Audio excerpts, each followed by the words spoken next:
I'm Greg Hunter. Welcome to USAWatchdog.com. With us, a brand new guest. She was a floor trader on the Chicago Merc. She's a journalist, a radio host, and also a published author. This book, A Title in the Making, it's all about the beginnings of the real revolution to take the country back with Ross Perot in the early 90s. And it is continues today that there's a lot of people, and it started back then, that realize something is wrong with our democracy, our republic. Something is very, very wrong. And the most recent example of that is Bob Corker in the last couple of weeks with this Twitter war with the president and saying these horrible things and saying the White House is daycare. This is a person of his own, of the president's own party. And he's under an FBI investigation because he's one of the swamp things and loves the mud. But I have on Pat Muth. Pat Muth, thank you for joining us today. Fine book, let me tell you, A Title in the Making. Who anybody that gets this, I don't know, almost 500-page book is going to get their money's worth. Oh my gosh, I saw a picture on one of the pages. Anyway, I mean, it's very cool. It's very cool, a very historical look, and it applies today. About some people think, well, what's the Ross Perot phenomenon? Have anything to do with today? Well, that was pre-Tea Party, and it continues. Tell me what you think about this swamp going on. They won't give him a couple of $1 billion to build a wall. You got people like Bob Corker going after the president, who's basically not running for re-election. He can't win. He may get indicted and convicted of some of the crimes that allegedly he's been investigated for. You have Mitch McConnell spending $32 million, and Karl Rove trying to unseat another Republican in Moore in the most recent Senate race down south. Tell me what's going on. What do you see? What's your surveillance of the land? There's not two parties, it looks like. Well, we used to say clean out the barn, and we didn't realize how bad it was. The phrase drain the swamp is more like it. And it's not going to happen overnight. This is just an example of how bad it really is.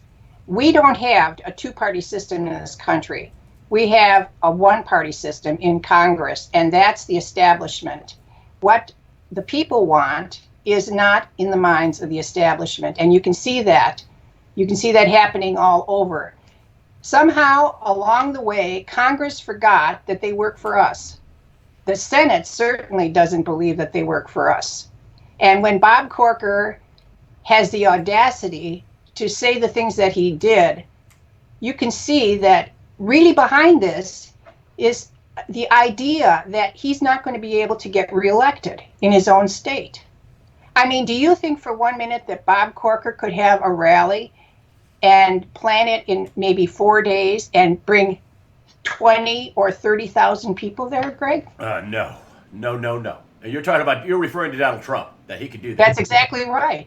Yeah. Donald Trump has absolutely been able to be the spokesman for the American people. The people want the agenda that he is putting forth, and Congress and the Senate do not want to go along with it. Many in the establishment will be unelected in the 2018 election. And that's what you think the big headline is going to be, is that this isn't going to be a disaster for the Democrats, which Nancy Pelosi's in La La Land thinking they're going to retake the House. I mean, they haven't come up with a single idea other than Trump's a racist.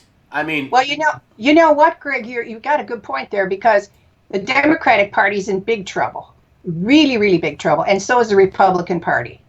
So what you really have is the establishment. And the people, the other people who are in Congress, who are not part of that establishment, are with the people. So that's your two-party system.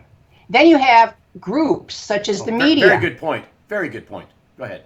The media is totally against this group of people who are with Donald Trump. And when I call them a group, it's almost a realignment of the parties, because the Democrats are in financial trouble.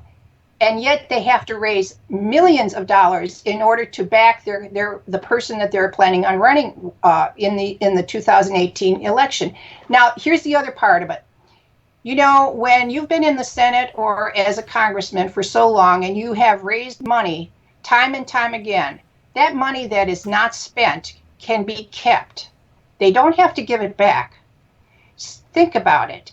If you were a congressman and you thought that you were going to have to raise even more to get elected, and the big chances after the Alabama election that you might, because the populist movement is really gaining steam, what would you do? No, You wouldn't run. You'd bow out. You'd take your money and run. That's exactly right. And that's what many of them are going to do. Is that what you think Corker's doing? I do. I think that it's not only money, but it's the investigation you referred to. That's yeah. He has, and just so people know, you're guilty. I mean, excuse me, sorry. You're innocent until proven guilty. There have been no charges. Right. He has not had any trial. There's no adjudication. That's right. They may end up saying that Bob Corker didn't do a thing wrong. I don't know. But he is under investigation. But what we do know is that he's against Donald Trump. And then, he also said this, and I want your comments on this. And Corker said to the New York Times, of all people, the liars and the fake news. As you know, I used to work at CNN and ABC, and I mean, it's gotten really. I mean, since I left, it's off the charts. I mean, but he went to the New York Times. He looked like a fool, and he said nobody in the Senate has his back. Only maybe 3 people, 3 or 4 senators, 2 or 3 senators, something like that. Only a few senators have Donald Trump's back. Wow, how pompous! You mean the 52 Republicans don't have the president's back, you little weasel? Many of them don't. I mean, first of all, when you have 16 people running for president and they didn't win, many of them didn't win. What people don't realize is, I shouldn't say that, because there is been such a wake up in America. People do realize that, and that is what they are afraid of. Donald Trump has enabled us to do so much in just a short period of time. But all through, since 1994, when NAFTA was passed, people, the congressmen who wanted globalism and global trading were definitely against the people. And when you run for the Senate, you don't have to really worry because you're in there for 6 years. Well, that's why it's been called the old man's club. Well, one of my senators, Tom Tillis, every time I've seen him on, he's talking about doing something for the immigration. He's got to do something for foreigners, and I'm thinking, oh my gosh! I mean, this is all I hear him ever talk about is we got to fix the immigration system. We got to, for your donors, so they can keep piling people and cheap labor and all these visas and take jobs away from Americans. I mean, this is absolutely unreal. Well, it's not only, Greg. It's not only. Excuse me for interrupting you, but it's not only the numbers. The reason that they need immigration is because in some of the states, the Democrats could not get elected without bringing these people in. Now, how is it that, as some of the investigations have shown, there are more people who have voted, there are actually registered to vote by a large amount, actually registered to vote in that particular county or state? I think Trump's absolutely right. I think that there's massive voter and election fraud. I think it will be revealed. I think California, that's why they made the whole state a sanctuary state, to basically be a sanctuary for Democrat voters. I think it's outrageous. I think it's a felonious activity that robs other voters of their actual real voice and give it to foreign citizens. That you think that's what's going on? There's no question about it. It's immigration. You know, if we don't have any borders, then we can bring anybody. I mean, then we can lose our country. And sometimes the people wonder whether that's not the goal in the first place. It certainly doesn't look like the filter is what's best for this country. The filter is what's best for this particular person, this senator, this congressman, this party, not what's best for the country. And that's what the people want. That's why they love Donald Trump. He did garner 63 million voters. You know, he won. And I think amid massive voter fraud and cheating, which the Democrats keep telling, there's no evidence. And they don't want to get any evidence. Schumer wanted to shut down this whole investigation into voter fraud. He said, we need to shut down the voter fraud investigation. Charles Schumer, well, hey, I mean, if there's no evidence and it doesn't happen, then you'll just make him look like a fool, right? Exactly. And you know, when they said that some of these states were not going to give their voter registration logs to... Outrageous. What's really funny about that, you can't stop that from happening. When we started the Reform Party in 1995, we bought those logs. We had a better data list of the entire country in 1995 to do the Reform Party than the actual supervisors of elections. And was there And fraud there then too? I want to interrupt you here a minute. Just hold on. The Reform Party, you bought the list, but we'll come back to that. Was there massive fraud then in the mid '90s? well, we had one issue after another issue about fraud. I mean, they had people on the logs who were dead. I mean, Chicago is known for that, but that it happens all over the country. And then, And then people voting for them, people voting for dead people, basically. exactly. And that in the hundreds of thousands, in the millions. What is that? What kind of numbers are we talking about? Just I all could, of them together. I couldn't give you the numbers. I can't recall that. But what I do know is that we had trouble in every single state, which is one of the reasons why you see that the candidates today are not running in third parties, or they're not running as independents, because this is one of the issues that it is really takes a lot of money to overcome, and a lot of people to police, basically your volunteers. And that's why you see what happened in this last election between Sanders and Trump. They had to run within the two-party system because they saw the fallacy and all the trouble that comes about in running as an independent or in a new party. It can't happen anymore. The laws have really been changed state after state to keep that from happening. So as a result of that, you have Trump winning and the crowned Democrat losing, and it really broke the Democrats apart. And you see how the Republicans are also being broken apart because they do not want the agenda of the people. Just one party. I could see that. I could see the whole. Everybody thinks, oh, the Democrats are in trouble, and you're saying so are the Republicans. They're very much in trouble. I mean, they could lose. They could lose. They could lose their hold on the Senate and the House if they don't start doing what Trump has put forth. If they don't pass health care, if they don't do a tax reform, people aren't looking at saying that Trump is going to be blamed for this. They're looking at their individual congressmen, their individual senators. The people are awake.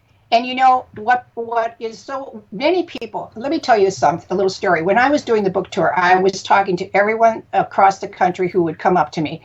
I heard so many people say that Donald Trump was anointed, and they prayed so hard for this man to become president.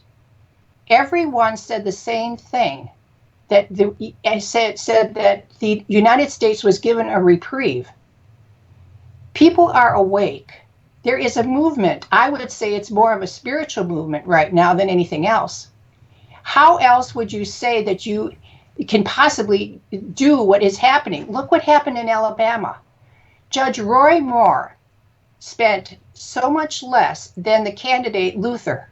And the people... Luther spent about, with all the super PAC and Mitch McConnell and, the architect Karl Rove, the architect, after that election, he looked like he was eating a dirt sandwich. $32 million against the guy that spent $2 million, I think. And then Trump backed him. And I think that was an experiment on President Trump's part. I think he was trying to make nice with the swamp. Well, he was trying to do a favor for Mitch McConnell, and it didn't work. So when Corker comes around and asks for the same favor, Trump's not, he learned his lesson on that one. He's not going to do it again. I want to get into the economy a little bit. Last week that Donald Trump, which I cringe when he does this, and I like him. I think he won against all odds. He still is very, very unfairly treated. This is according to recent studies. I think 95%. Pew Research poll, 95% negative. That means NBC, ABC, CBS, New York Times, Wall Street Journal. That's propaganda. You can't have that without it being propaganda. That's overt. That's not like 60-40 or 55-45. That's not like that. That's not even like 70-30. It's off the charts. I digress. But I want to talk about, you're talking about $5 trillion being created, and boy, I know the president's a nice fella. I like him. I think he wants to do right by the country. but we still are in emergency measures. I know you're a former floor trader at the Merc. You don't get there unless you know something about the economy. You know something. I mean, commodities really run the world, not stocks. In my humble opinion, I've heard that before, and I think that sounds right to me. You know, we pull away the Federal Reserve cushion and the easy money policies and the abnormal balance sheet and the ultra low abnormal, just according to the Fed, abnormal interest rates. We're still in emergency posture, according to the Fed.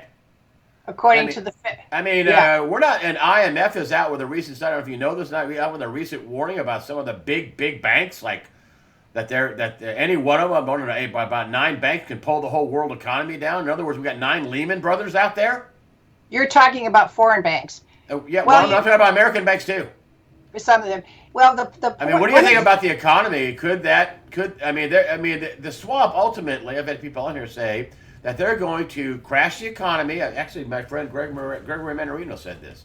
He said if that doesn't work, then what they're doing doesn't work, they'll crash the economy and try to blame it on Trump. What do you think about that? I think that that's certainly something they're going to try. But you see, I don't want to get off the economy, but I just want to say that that's only one thing that they're trying. Any possible way. I look at our former president has got a new organization out, and they have 30,000 volunteers going at the local level to push any way they can against Trump's agenda. The stock market being as high as it is right now, and the GDP being at 3.2% is something that the establishment could not believe would ever happen. Look what happened on election night. The stock market, if you were watching the stock market as the election results were coming in, the stock market was plummeting. Yep. And then bingo. Limit down. Right, limit down. Exactly, limit down. And all of a sudden it just turned around and zoomed right back up, and it never stopped. I believe that if Trump can get his tax plan through, that we will have a great deal of growth in this country. Think about it. So you think they won't be able to crash it, even though the IMF is just out warning late last week, that they're warning about some big banks being in trouble. They could turn into Lehman Brothers. They could pull down the whole system. You're not worried about that. And it's not to say I'm not worried about it, but I think that on the other hand, you have a president who, first of all, the IMF, International Monetary Fund, is run by the same people who wanted the United States to be part of the TPP and all the other and not have Trump renegotiate NAFTA and GATT. Good point. I mean, not only that, we trade between. I mean, it switches between China and Japan on who holds most of our debt. So, when you go against the grain of the way things have been going in this country, which is a global world, you're going to have everybody looking out for their own personal interests. And when I say everybody, I mean Germany and Angela Merkel and the IMF and them not wanting Brexit to go through. Look what happened in Poland just a little while ago. I believe it was last weekend or the weekend before that. The people of Poland circled the border of that country, held hands, and said the rosary to protect their country from what's happening in Europe. Oh, the Muslim invasion, basically. That's exactly right. So all of this goes hand in hand. As far as what the IMF is trying to do or not trying to do, sure, they would like, if the market collapsed, that would be the end of Donald Trump in their minds, plain and simple. And I think but I don't believe that can happen if Trump gets his tax plan through, because part of this tax plan is to allow manufacturers to really take the benefit of every piece of equipment that they purchase. They will be able to write off within that particular year. They will not have to go, over a long period of time, 5 years or 7 years, to amortize it. That is a great benefit. Think of what can happen if he can get something done with the infrastructure. For every one manufacturing job that we have, 100 other jobs are created That's enormous. That can bring back an entire community. And they don't want this. Simple as that. I did not know that. For every one manufacturing job, and again, 100 jobs are created, ancillary jobs. That support that one job. That's exactly which would be right. banking and in city services and in food services, grocery stores, gas stations, everything that supports that person. Wow, Yeah, it's incredible. Then there's one other thing, Greg, on that. Okay. Think about what happens if our major corporations start bringing back the money that they have parked overseas. Think what that does to the American banks.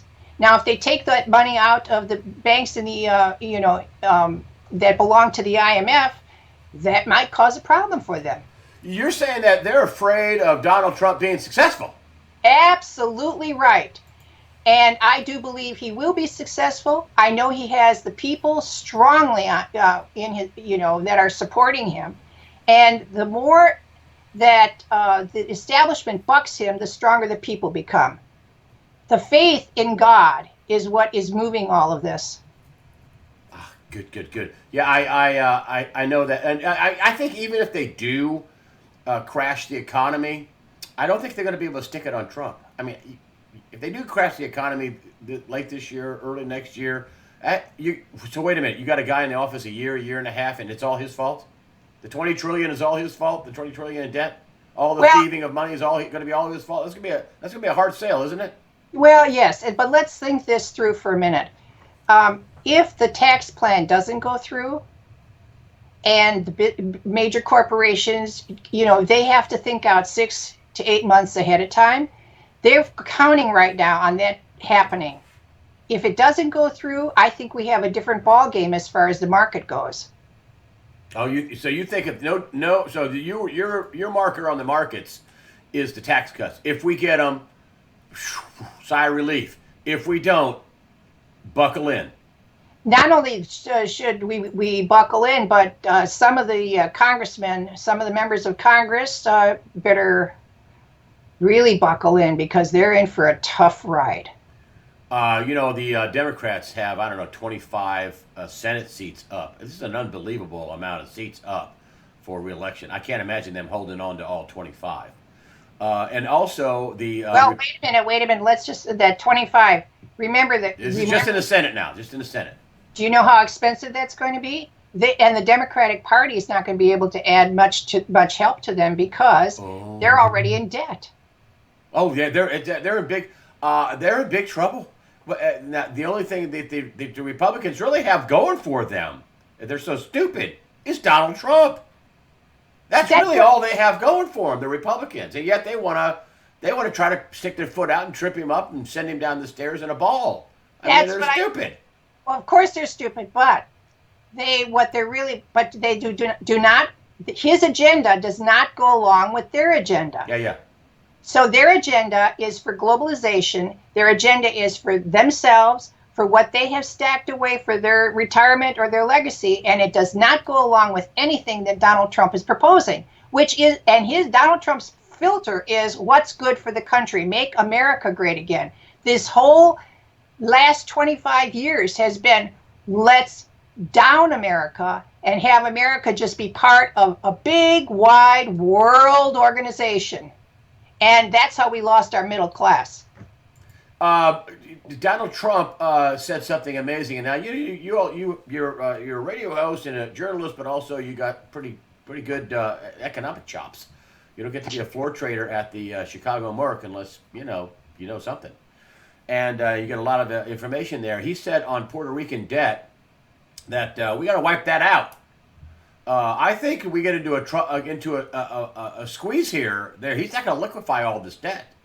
I think Puerto Rico's the test case, is it not, for American debt? I mean, we had Cyprus and Greece and all that, but I think Donald Trump is just going to dunk the debt. He's just going to let it default, not liquefy it. What do you think? I'm not sure that is actually going to happen, but at least he put the idea out there. He puts these ideas out there, and then he sees what the reaction is going to be. I was not aware of this fact until not too long ago, that many of the pharmaceutical companies had plants down there. Yes. It was huge. Okay. I didn't realize it was such a big industry. So I think something's going to be worked out with the people of that island to bring them back in some way that's very, very creative. And we couldn't have a better person to be in charge of coming up with that creative plan than Donald Trump, as far as I'm concerned. When they say he's not a politician, politicians don't think this way. Only a businessman who thinks out of the box can come up with, and who believes in God and what the Lord is telling him to do, is going to help Puerto Rico, I believe. Well, that's biblical. Wiping out debt is biblical. You don't keep stacking it on. That's what they did with Greece. They just kept stacking the debt on, and they couldn't pay it. I mean, Exactly. it's unbelievable. And final thing, your predictions. What do you think's going on with 2018? Is it going to be a disaster for Trump, or is it going to be what Trump needs? What's your prediction for 2018? Oh boy, you're not going to get me on that one, because I still don't have all. I don't know which way the Lord is going to have this go. But I'll tell you one thing. It's going to really show the difference between two political parties. I believe the people are going to have a lot to say in this election. Would you say it's the party of the people against the party of the swamp? Swamp versus the people? That's what it really is, isn't it? Absolutely. And the swamp is pretty deep. As Bannon said, if you think that this swamp can be cleaned out in one term, you're crazy. Oh, I agree with him so much. The swamp versus we the people. That's what this is coming down to. Is that right? That's absolutely right. Oh, That's right. All right, listen, and folks. It's deeper than we thought. Do what? I'm sorry, say that again. And it's much deeper than we thought. Yes, it's much deeper than. They're not going to just let go of power, are they?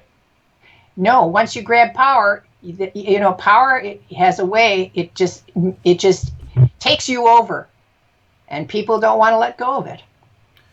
Pat Muth, A Title in the Making. This just came out in July. Fabulous book. I mean, it is a wonderful history lesson of pre-Tea Party, Ross Perot, which you were very much involved in and still involved in trying to change things. And that's just the beginning of it. I guess just to wake up America took a long time, too. America is fully awake, though, you think, right now. You think America is more awake than ever? I do believe that. We used to say, what is it going to take to wake up America? Well, guess what? It's here. And what it took to wake up America, I believe, is the Holy Spirit. All right. For that, we're going to stop on a winner line like that. Again, folks, I'll put all the links to Pat Muth's website, patmuth.com. You can go get her book. She has a article that she wrote a year ago about this whole, waking up America in the swamp and what's going on. She'll have that on her website. You can also get her book and buy her book from there. That's good. Of course, I get nothing out of that. I mean, it's just totally gratis when I'm telling you to do that and putting the links up. But Pat Muth, thank you for joining us today on USAWatchdog.com and giving us some enlightenment and some encouragement that America is finally waking up. Oh, it's so great to be with you, Greg. I hope I can see you again. Oh, I hope you come back. Thank you. Okay, Pat Muth, and that is, again, the book, A Title in the Making, and Pat Muth, MUTH.com. Go to her website, take a look at her book, read her articles. There's free stuff there. Pat Muth, again, thank you for joining us today on USAWatchdog.com. Thank you.